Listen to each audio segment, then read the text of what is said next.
Ready late, and I understand we'll be interrupted by bells.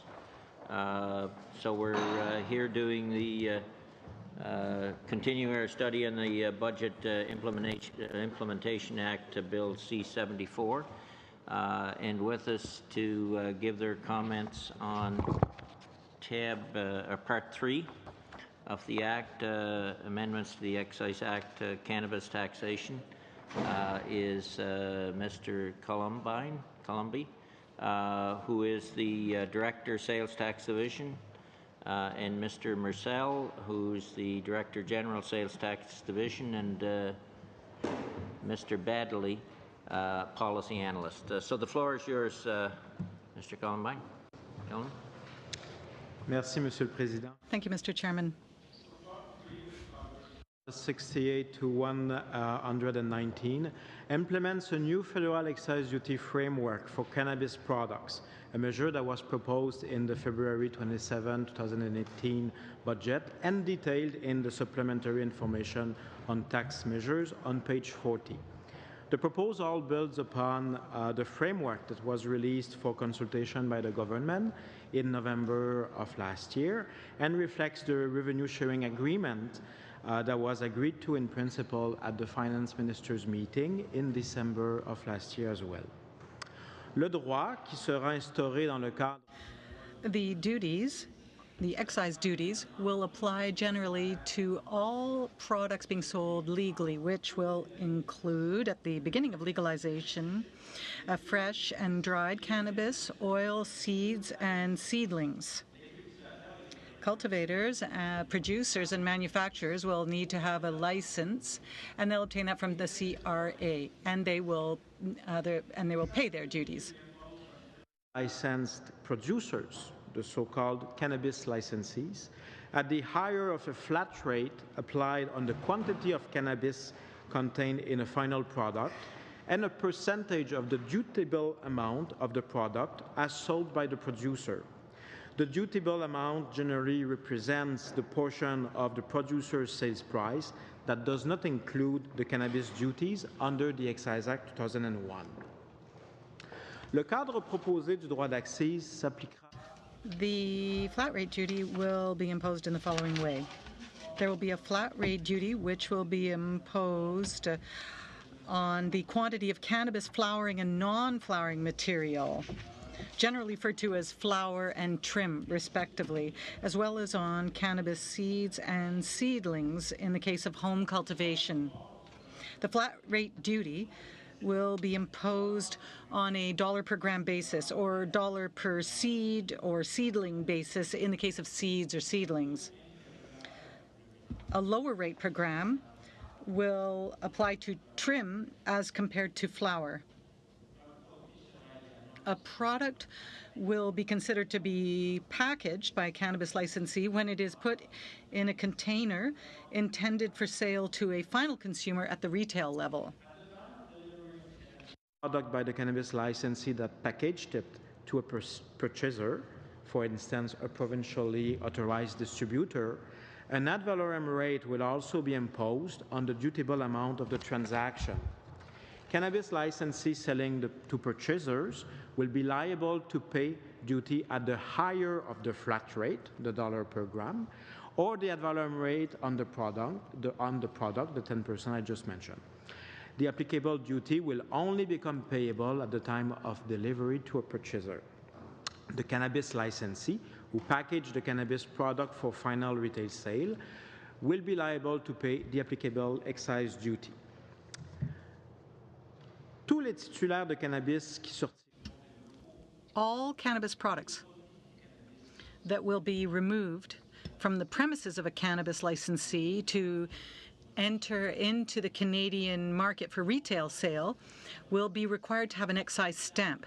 Excise stamps will have specified colors indicating the provincial or territorial market in which it is intended to be sold. It will be the responsibility of the cannabis licensee who packaged the cannabis product to determine and apply the appropriate excise stamp before its entry into the duty-paid Canadian market. cannabis products that contain THC, tetrahydrocannabinol, the primary psychoactive compound of cannabis. However, packaged products that contain concentrations of no more than 0.3% of THC and consequently have little to no associated psychoactive effects will generally not be subject to the excise duty under the proposed framework. Pharmaceutical products approved by Health Canada with a drug identification number, a DIN number, that are derived from cannabis and that can only be acquired through a prescription will also not be subject to the excise duty. The federal government has reached an agreement with provincial and territorial governments on a coordinated cannabis taxation framework for the initial 2 years after legalization. In practice, the coordinated framework provides for the application of a federal excise duty as well as an additional excise duty in respect of provinces and territories. This part also amends the Goods and Services Harmonized Sales Tax, the GST-HST, basic grocery rules of the Excise Tax Act to ensure that any sales of cannabis products that would otherwise be considered as basic groceries are subject to the GST-HST in the same way as sales of other types of cannabis products. In addition, relieving rules for various agricultural products will be changed to ensure that sales of cannabis products, including seeds and seedlings, will not be relieved under these rules. The measure will generally come into effect when cannabis for non-medical purpose becomes available for retail sale. So that means that the measure is contingent upon the passing by Parliament of C-45, which is currently in front of the Senate. C-45 being the bill legalizing cannabis for non-medical purpose in Canada. Donc sur ceci, Monsieur le Président. With that, Mr. Chairman, we're available to answer any questions you may have.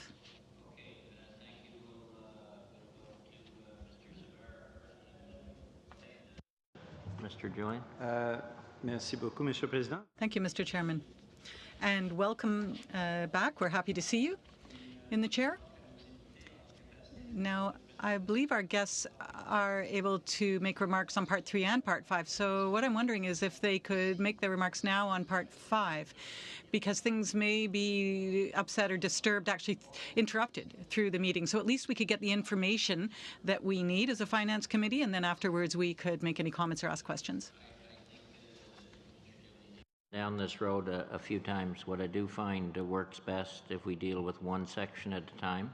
Members do have the right to exhaust their questions. We're not going to keep to your 5 minutes. We'll go back and forth until you get your questions answered on the Budget Implementation Act. What we try to do, and so I think it's better for the department, and I think better for us if we stick to one part, complete that, and go to the next. On the 3 Budget Implementation Acts, we've tried several scenarios, and that's, to be honest with you, the one that works best. So we'll stick to all the questions on Part 3 on this one, and then when then we'll deal with Part 5, I believe is the other one, on Greenhouse Gas Polluting Pricing Act, and if we think we have to revisit some of those points, we have done that in the past as well. So I think complete our discussion on this one, and then go to the other one. The officials will likely still be in the room. In fact, Mr. Colomb is on both, I understand, so he can cross over on the 2. Mr. Polyev. I just want to make sure I understand your plans. Clearly, we will discuss this part, then we will proceed to Part 5, and if we do not finish, if any members have questions outstanding about Part 5, then we will call the officials back for another meeting. The officials back, yeah. Okay. Okay. Thank you. All right. Then on Part 3, Mr. Sabaro first. Thank you, Mr. Chair. Gervais, merci beaucoup pour Thank you very much for your remarks and for your explanations. work in terms of, it is at a point of production, if I understand that correct? That's correct. So basically the rules that currently apply for tobacco products have been used to inspire the new framework for cannabis products. So producers of cannabis products will be required to get a license from the CRA, the Canada Revenue Agency, as well as a license from Health Canada under the proposed Cannabis Legalization Act. And those licensees will be remitting the excise duty to the federal government. And that excise duty will be comprised of two components, a federal component as well as a provincial additional component in respect of the amount going to provinces as part of the agreements with them. In the technical information provided in the budget, you will find most of those technical details on page 40. So that's the tax measure supplementary information that was released aside from the budget plan. Okay. And my understanding is, and you may or may not be able to comment on this, is that the agreement in place will put a cap on the revenues that come to the federal government for the first, I believe, 2 years of the excise tax in place. That's correct. For the first 24 months of legalization, federal revenues will be capped at $100 million. So, for instance, if you have in the first year,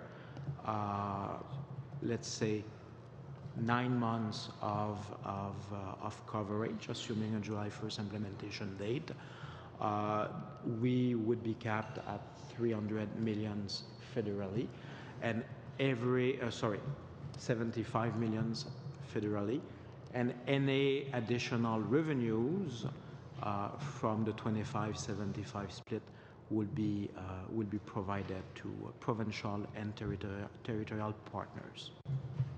Okay. Mr. Chair, I'll stop there on this one. Mr. Julian. Merci, Monsieur le Président. Et Thank you, Mr. Chairman, and thank you to our guests.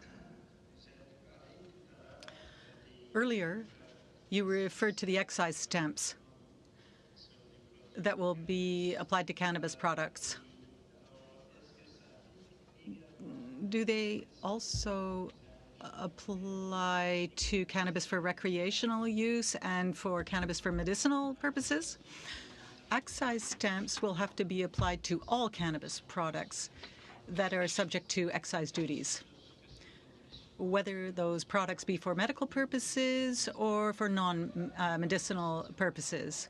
Now, I'll just clarify, though, in the 2018 budget, it stipulates that products that have very low potency, less than 0.3% THC, will not be subject to excise duties. So those very weak THC products, very low THC products, will not be subject to excise duties, and therefore they will not be subject to an excise stamp. However,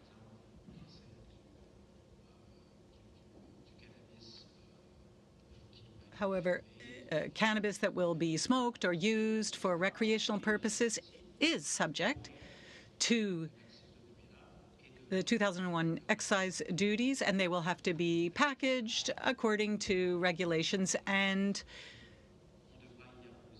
they will also require an excise stamp. excise tax paid on medication, cannabis medication that is provided to Canadians following a prescription from their doctor. So I have two questions. If you could confirm that there isn't any exemption. In other words, all of the taxes that apply to recreational cannabis actually equally apply to medical marijuana, medical cannabis.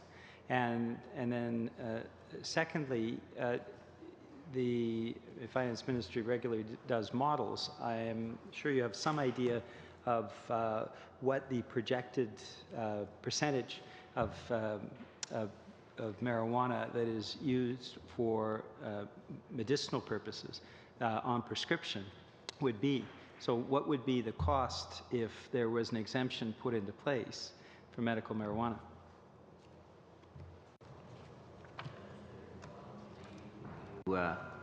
Go ahead. You touched on this in your remarks.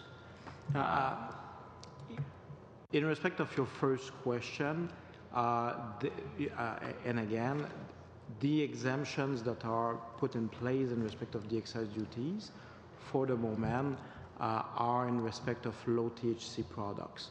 So the other products that may be used for recreational or medical purposes will be taxed equally. There is no special tax treatment for medical cannabis except for low THC products. The government, though, has announced that it will be undertaken a drug review program with health, and to try to get a quicker access for pharmaceutical products that are derived from cannabis. I should have mentioned that those pharmaceutical products, we currently have, I think, Sativex, that is one of those with a DIN number, are also excluded from the application of the excise duty. Come back to your remarks, and Peter, they should be in your binder. The remark, pharmaceutical, this is what was said in your remarks, Mr. Colomb. Pharmaceutical products approved by Health Canada with a drug identification number that are derived from cannabis and that can only be acquired through a prescription will not be subject to the excise tax. So if it's a prescription, the way I read this, if it's a prescription and it has a drug identification number from Health Canada, it will not have the excise tax. Is that correct? That's correct? That's correct. Okay. Yeah. But that does not include certain types of medical marijuana, right? That's true. So what we're talking about is derivatives. So the derivatives are not subject to the excise tax, but medical marijuana is subject to the excise tax. Is that correct? That's correct. But yeah. Okay, so that brings me back to my original question. Whether or not you have a model or did an evaluation on how much the cost would be at the excise tax for medical marijuana. And I raise this, it's no small issue. We're having some debates around pharmacare in this country. We already know that many Canadians can't afford their basic medication, 1 in 5 Canadians. So if what we're doing is cutting the access to medical marijuana for people who can't afford to pay for it in the absence of a pharmacare program, that's actually a fairly significant issue. If they can no longer access their medical marijuana, that additional charge is simply too much for them. Then it means they're going to have to cut back on their medication or do other things, as people do in this country when they can't afford their medication. So is there a sense of how much money would be involved in exempting that excise tax for medical marijuana that's not in a derivative form? The numbers that were included in the budget did not break down to make that separation. You know, these are all news realities that we are facing. There is a lot of work that is going on with Health Canada, including in respect of drugs that may be approved in the future with the DIN numbers. And the government has announced in the budget that it will be examining options for establishing potentially a rebate program to retroactively reimburse a Canadian using cannabis for medical purpose an amount that would be in recognition of the federal portion of the excise duty that may be imposed on equivalent products before that completion of the program. So there are still work that is being undertaken in the government in this area. In terms of specific analysis with health, Yeah, there is no number that I have in my possession that I could provide the committee today. Okay. May I ask then, through the chair to you, we had some questions yesterday that we'd like you to bring back as well, and I apologize for burning the midnight oil, but these are important facts as we consider this bill and prior to witnesses coming forward as well. So if you could come back with some numbers in terms of the impact on access to medical marijuana, that would be helpful. And I certainly understand the government may be looking at other solutions, but I think for this Finance Committee to know to what extent access to medical marijuana is being cut off, or rendered more difficult because of the imposition of a tax that doesn't include as an exemption or an exception medical marijuana, that would be, I think, very helpful for this committee. And I'm sure I'm not the only one around the table who knows people that have medical marijuana prescribed to them, and it's a huge cost, a significant cost in the absence of pharmacare. So having that cost increase fairly significantly is something that I think we would all want to know more about as we go through the various steps of potentially amending the legislation. Could what medical marijuana is in use at the moment? Number of veterans certainly use it. What's the situation now? Is there an excise tax on medical marijuana now, or is this just I should know that answer, but I don't. Currently, there is no excise duties that are applied to marijuana for medical purpose, but the GST, HST framework, the general sales tax, do apply to medical marijuana. So in that sense, the excise duty treatment that is proposed is not a departure from GST, HST policy.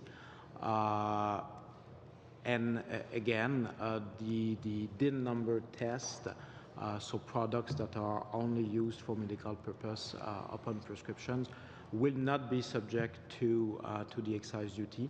And correct me if I'm wrong, Pierre, but the same treatment would also apply to GST, HST from a GST, HST standpoint. So those products with a DIN number that currently exists, so that will be approved in the near future by Health Canada, will not be subject to both the excise duty and the GST, HST framework. Peter, or Mr. Julian?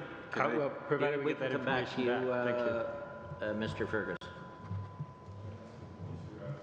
Votre présentation concerne. Thank you very much for your remarks on Part 3. Could you explain to the committee how the department determined penalties for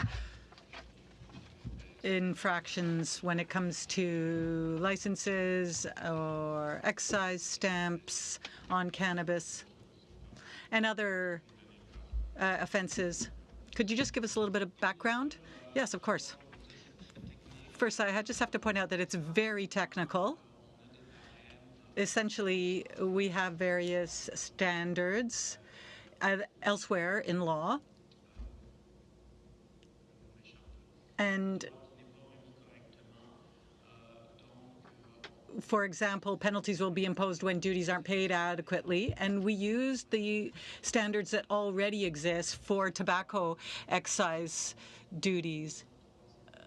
I think it's 200 to 300% of duties that aren't correctly remitted. So under the 2001 excise framework, there already were penalties for certain offenses. So basically, we just tied this one to that one so that we weren't reinventing the wheel.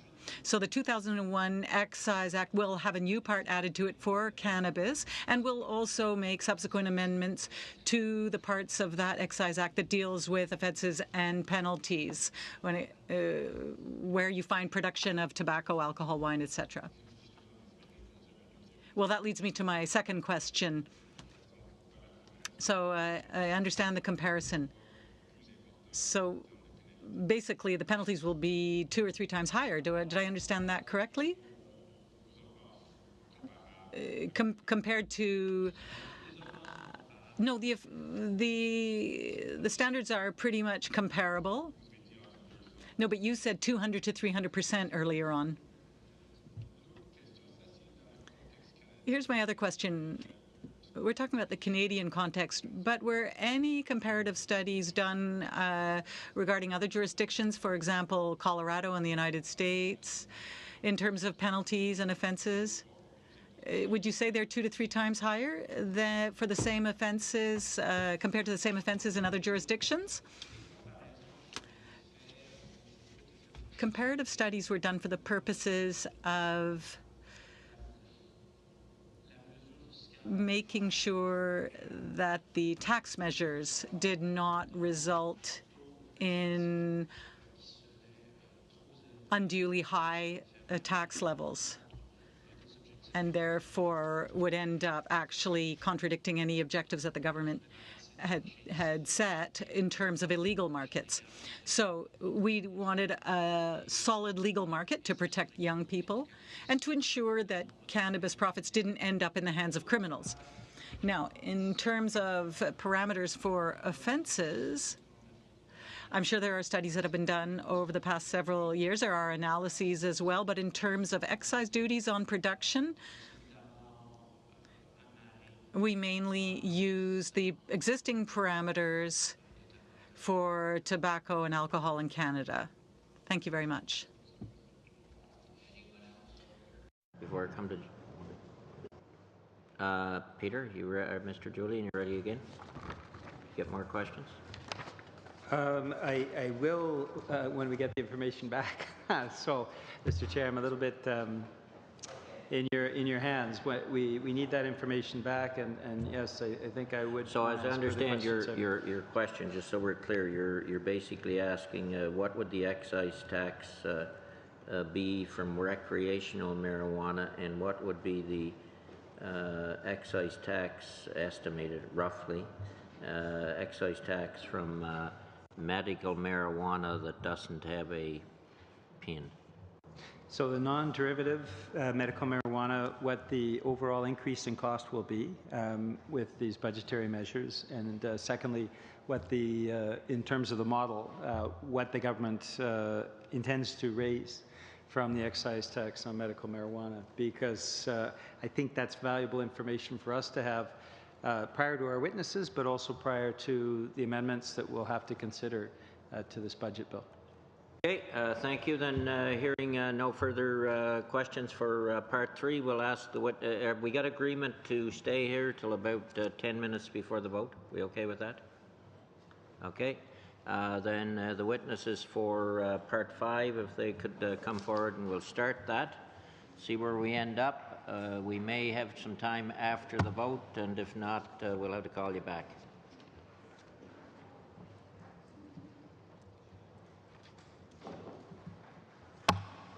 Thank you, gentlemen. And Jervis, I guess you're on again.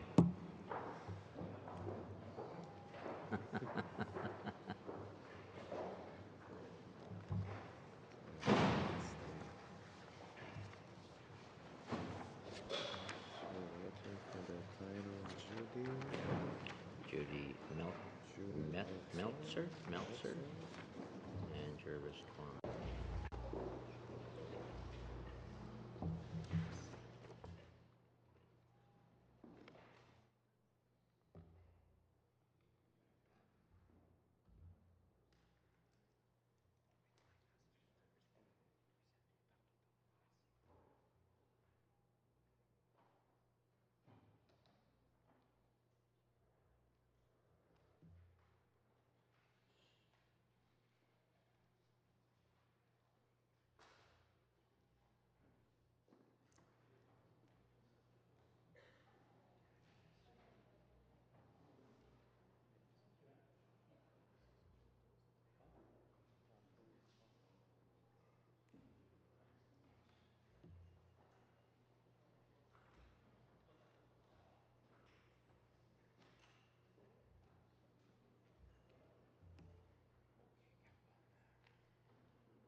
We ready to roll?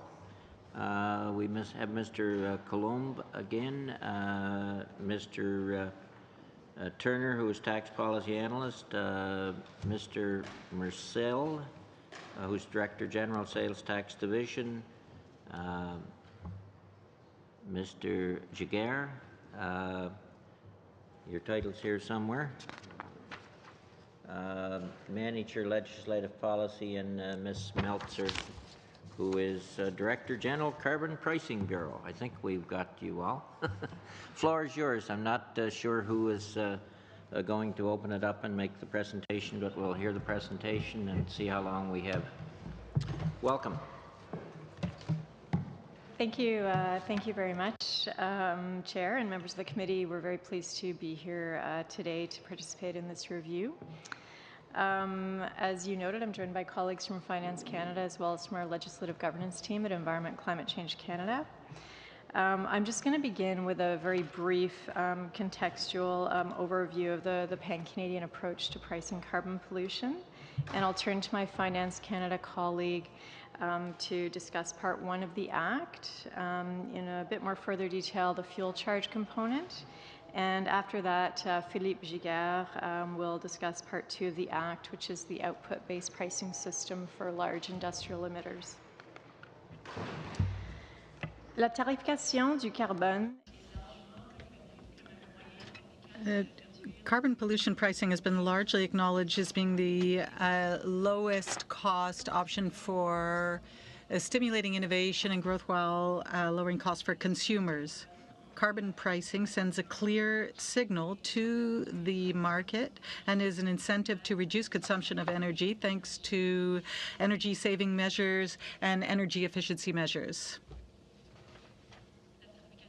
Carbon pricing is a central pillar of the National Plan on Clean Growth and the Pan-Canadian Plan for Climate Change that was adopted in December 2016 by almost all the premiers. Including the approach to carbon pricing was informed by input from Canadians across the country. Under the Vancouver Declaration, First Ministers asked 4 federal, provincial, territorial working groups to work with Indigenous peoples, consult the public, businesses, and civil society to present options to act on climate change and enable clean growth. The working groups heard directly from Canadians through various mechanisms, interactive websites, in-person engagement sessions, and town halls. The Pan-Canadian approach to pricing carbon pollution is based on the findings of the Working Group on Carbon Pricing Mechanisms and their final report. As you are aware, over 80% of Canadians already live in a jurisdiction that has a price on carbon pollution. In order to extend the carbon pricing approach throughout Canada, in October 2016, the Prime Minister announced the Pan-Canadian Carbon Pricing Standard, or the benchmark. This recognizes the systems that are already in place and gives provinces and territories the flexibility to implement the type of system that makes sense for their particular circumstances, either an explicit price-based system, such as a carbon tax, as in BC, or a carbon levy and performance-based approach, such as in Alberta, or a cap-and-trade system such as in place in Quebec and Ontario. This benchmark or federal standard also sets some common criteria that all systems must meet in order to ensure they are effective. It also includes a commitment to review carbon pricing across Canada in 2022 in order to inform the path forward. In order to ensure that there is a price on carbon across Canada, the benchmark also commits the Government of Canada to develop and implement a federal carbon pricing backstop system, which would apply in any province or territory that requests it or that does not have a carbon pricing system in place in 2018 that meets the federal standard. So key milestones to date in the development of the federal carbon pricing backstop system include the release of a technical paper in May 2017 for public comment, which outlined the proposed federal pricing system. In January 2018, we released a draft legislative proposals relating to the proposed federal carbon pricing system for public comment. Also at that time, Environment and Climate Change Canada released a regulatory framework describing the proposed federal approach for pricing carbon pollution for large industrial facilities. We continue to have ongoing engagement with stakeholders, provinces, territories, and the public, in particular on the development of the output-based pricing component. The introduction of the Greenhouse Gas Pollution Pricing Act is a step in the development of the federal carbon pricing backstop system.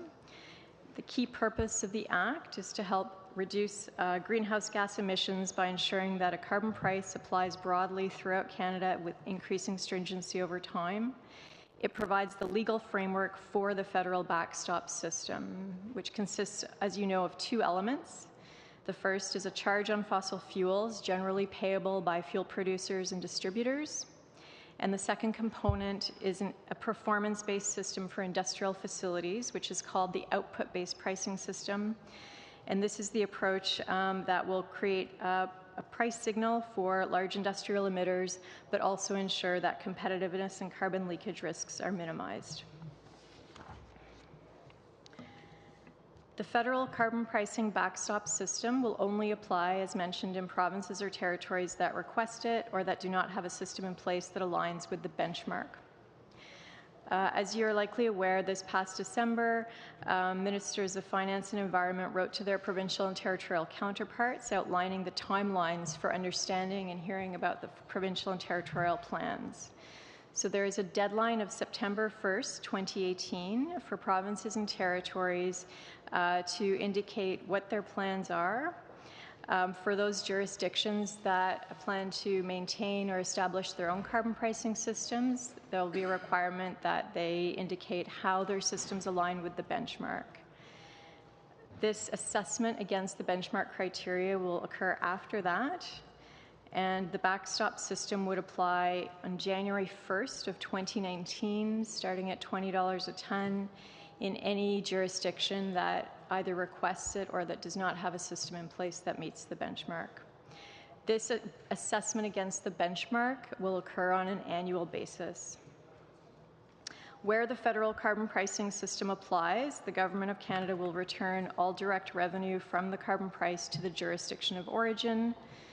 Revenue from carbon pricing can be used in different ways, whether it's to provide rebates or assistance to households and businesses, or further invest in programs and technologies to reduce emissions. Carbon pricing is just one of the measures being taken to reduce greenhouse gas emissions towards meeting Canada's target in combination with other complementary actions under Canada's Pan-Canadian framework. With this overview, I'm going to turn to my colleagues at Finance Canada to discuss Part 1 of the Act in more detail, and then we'll come back to Environment and Climate Change Canada to discuss Part 2. Thank you very much. Okay, who's up? Mr. Mercil? Bonjour, mon nom est Pierre Mercil. My name is Pierre Mercil, and I'm Director General responsible for legislation on sales tax at the Department of Finance. Now, as was said earlier, Part 5 implements the federal carbon pollution pricing system caused by carbon pollution caused by greenhouse gas emissions. So this contains how carbon will be priced, which is basically a charge on fuels. The charge set out in Part 2 applies to 22 types of fuels. There are more common fuels like light oil or light fuel or diesel, and there's natural gas. But it also applies to other fuels that are less common, like methanol and oil coke. Charge levels on fuels are in Schedule 2, and so that we are compliant, these schedules are not in Part 5. They are at the very end of the bill. So they start on page 546. Now, charges on fuels in Schedule TOW are set at $10 to $50 per ton for CO2 equivalents, but they are expressed as normal commercial units to provide for easier administration and easier supervision of these charges. You can find all the charges in Schedule 2, but I'm going to give you two examples. The first is fuel at $10 per ton. That's 2.21 cents per liter.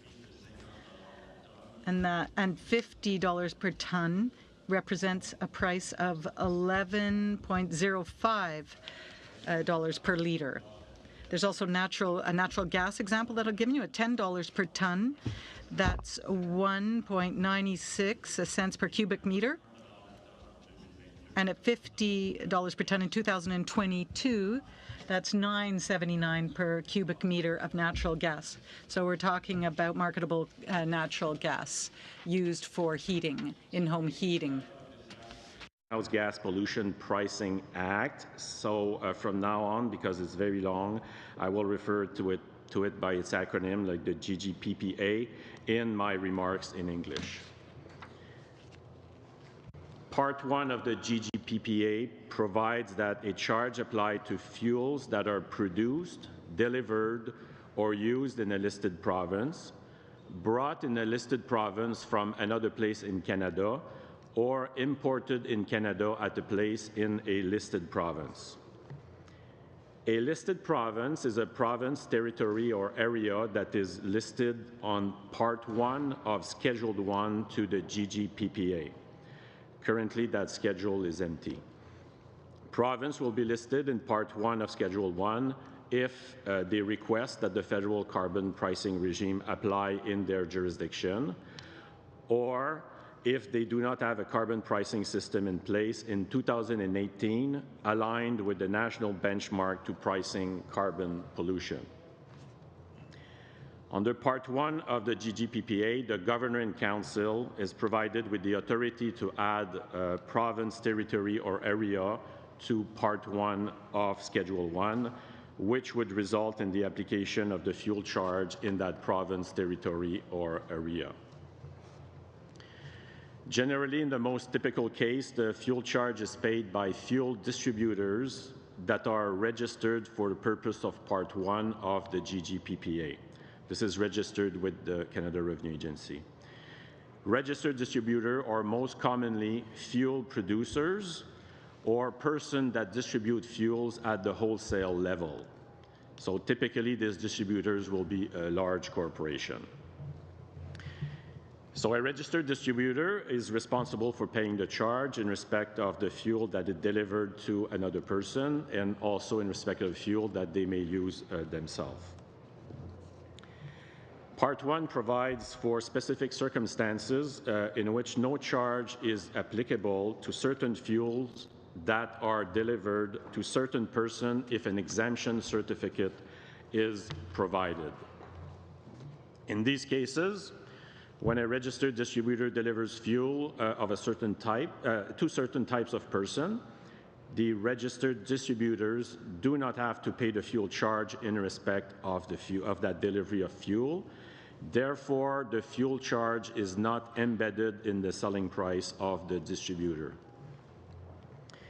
The type of person that can use exemption certificate are, for example, other registered distributor of the same fuel, farmers in respect of certain fuels in certain circumstances, or persons subject to the output-based pricing system in Part 2 of the GGPPA, where the fuel is for use at a covered facility. So my colleagues will be describing Part 2 of the GGPPA after my presentation. So what's an exemption certificate? So an exemption certificate is a certification that the purchaser provides to the vendor, for example, the registered distributor, that relieves the distributor of the obligation to pay the charge in respect of that fuel. For example, the operator of a covered facility under the output-based pricing system would be required to certify that first, that they are registered with the Canada Revenue Agency as an emitter under the output-based pricing system, and that the fuel is for use at a covered facility under the output-based pricing system. And this means that the emission from the burning of that fuel will be priced under Part 2 of the legislation and not under Part 1 of the legislation. Part 1 also provides specific rules for determining the fuel charge applicable to certain interjurisdictional air, marine, rail, and road carriers. Some of these carriers will be entitled to receive fuel with no charge applying upfront from a registered distributor when they present a valid exemption certificate. In this case, they will be instead required to self-assess and pay the charge directly based on their fuel use. For example, air and marine carriers are generally required to pay the charge only on fuel used in intra-jurisdictional journeys, which mean a journey that begins and ends in the same listed province. Part 1 also provides for limited and very specific circumstances in which a person may be eligible for a rebate of the fuel charge paid by the person. So to give you an example, if a person is not registered, is not a registered distributor and imports fuel in Canada at a place in a listed province, they will be required to pay the charge in respect of that fuel. However, if the person subsequently remove the fuel from that listed province, they may be entitled to a rebate if they become registered with the Canada Revenue Agency. Stop you there. We're going to go and vote.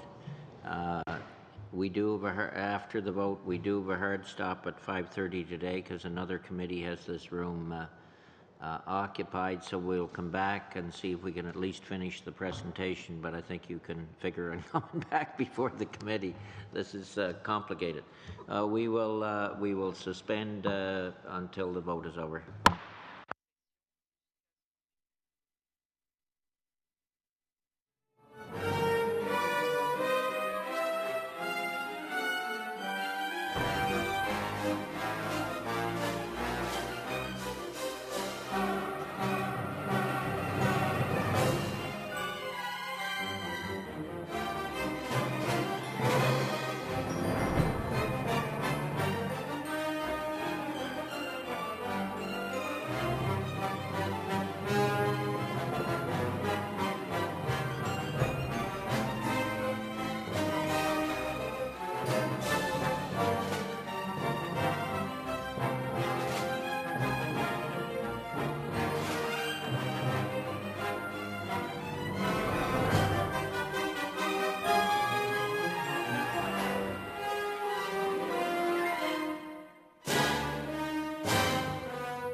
To start because it'll be on the record, and I do think we're probably going to have to go back to some of the wording for some of this complicated stuff to figure it out.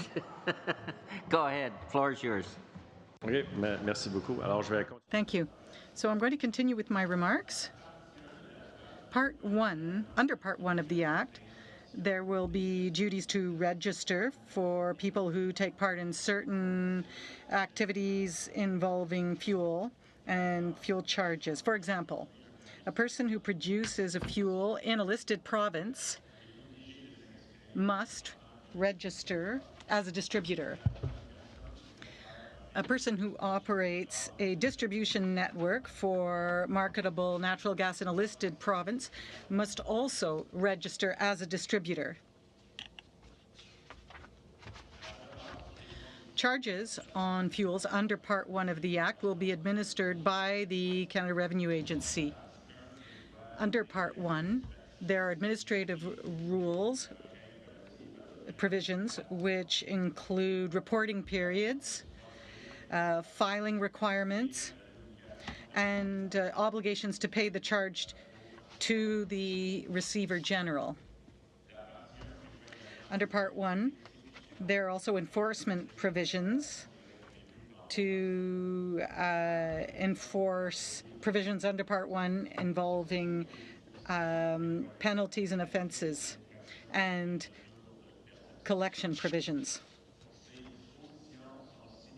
These provisions resemble other enforcement provisions in other types of legislation administered by the CRA.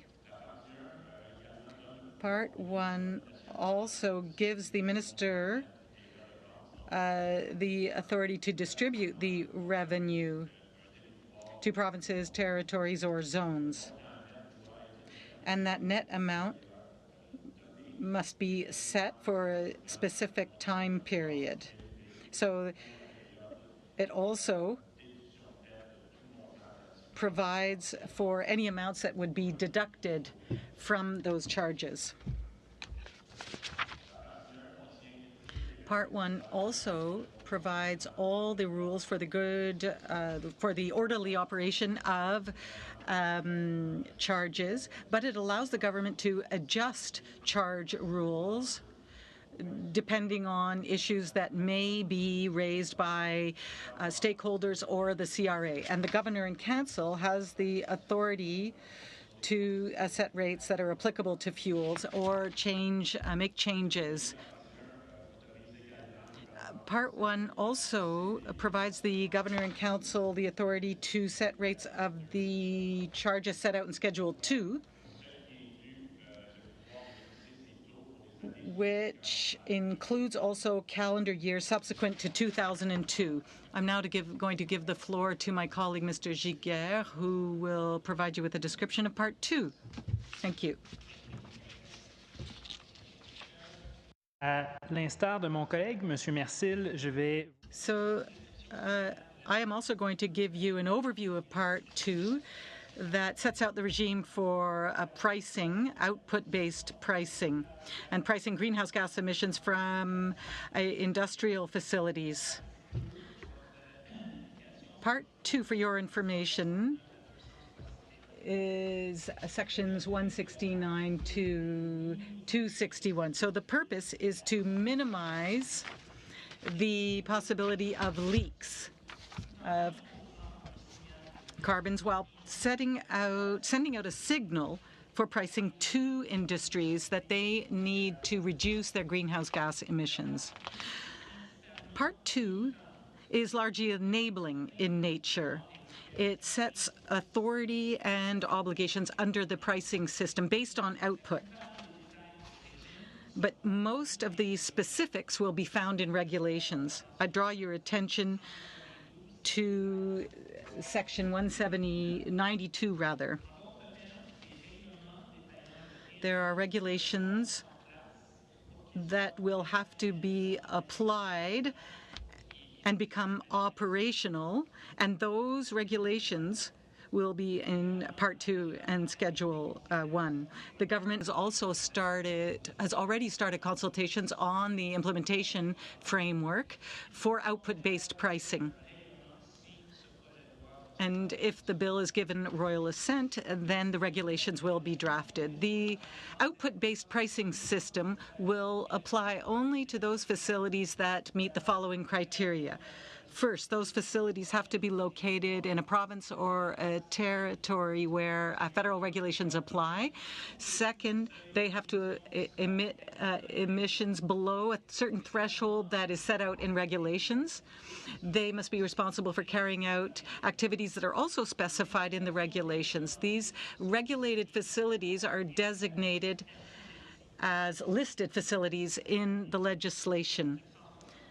And this is also under 162, in Section 162. The output-based pricing system will complement charges on fuels. In other words, fuels that are used in facilities that are subject to the output-based pricing system will not be subject to charges on fuels under Part 1. Listed facilities, among other things, will have to register.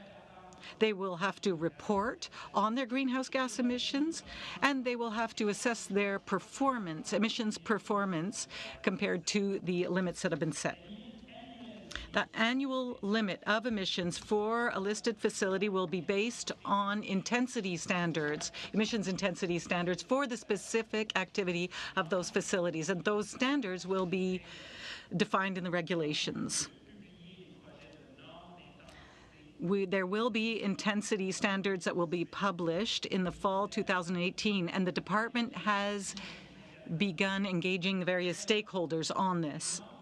For example, a standard may be set in a way, for example, to allow 1 unit of CO2 for a certain activity. If a facility is involved in a listed activity, there would be an annual limit equal to 1 ton of CO2 equivalent, multiplied by the number of units produced by the facility over that year. So this concept will allow facilities to be as efficient as they possibly can be while in production. In other words, they will be encouraged to reduce their emissions per unit of production. And the purpose of this is to encourage energy efficiency and the best possible use of clean fuels. Under Section 174, listed facilities will have to pay compensation for the part of their emissions that exceed that annual limit. However, if facilities emit less than their annual limit, then under Section 175, they will receive surplus credits that they will be able to use in the future, or that they will be able to sell to other listed facilities. So the system provides an incentive to continuously improve processes. Now, facilities that have to pay compensation for excess emissions may use one of the following 3 systems. First, facilities may be able to submit credits or use credits that had been used or acquired. Facilities may be able to provide offset credits or receive offset credits for approved projects that involve greenhouse gas emissions. And third, facilities may also be able to pay charges that will be set under Schedule 3 of the bill. As mentioned previously, the price will be set at $10 per CO2 equivalent in 2018 and will increase by $10 per ton per year until it reaches $50 per ton in 2022. Beyond the credits for compliance units that will be delivered under Part 2 of the bill, it is possible that credits, such as, for example, offset credits under a provincial regime, will also be acceptable as compensation. Now, facilities will be obliged to open accounts so that they can be followed, so that their sales and use of credits can be followed, and that will also be under Part 2. Payments for compensation will also be registered. Now, in terms of revenue distribution under Part 2, this will be as described by my colleague, Mr. Mercil. All revenue from the offset pricing system under Part 2 will be returned to the province or the territory. And under the legislation, there will be distribution to the government of a province or a territory as set out in the regulations. A large part of this bill, it's about 200 pages, deals with provisions involving the administration and the implementation of the Act. And the purpose of these provisions is to ensure the integrity and the orderly an orderly system, pricing system. And it resembles other environmental legislation, for example, the Environmental Protection Act. In Part 3, the government will be able to apply, if necessary, a provincial pricing system that reflects the federal pricing system and that applies to federal undertakings. Under this authority, the federal systems will be subject to provincial pricing systems. Finally, under Part 4, the Minister of the Environment will have to prepare an annual report on the administration of the Act in each House of Parliament. Thank you. Okay, then that completes the presentations. Well, that is great. So we are going to have to adjourn. There's another committee starts immediately. I'm just looking at the schedule here to see what we can do, because I do think there's going to be a substantive amount of questions on this section. We've got a subcommittee meeting on Monday the 30th. Would we be agreeable to having an additional committee put in the morning of Tuesday the 1st to deal with this issue? Does anybody have Tuesday the 1st? We already have a meeting slated in the afternoon, but and that's with witnesses. Are you okay? But yeah. Okay, we'll try and slate an additional meeting on Tuesday morning. I'll talk to you personally to see if we can find a time to not complicate your guys' schedules too. So we'll come back to this issue that the presentations have been made on in the morning of Tuesday the 1st, and we'll send out a time. Okay, with that, meeting adjourned.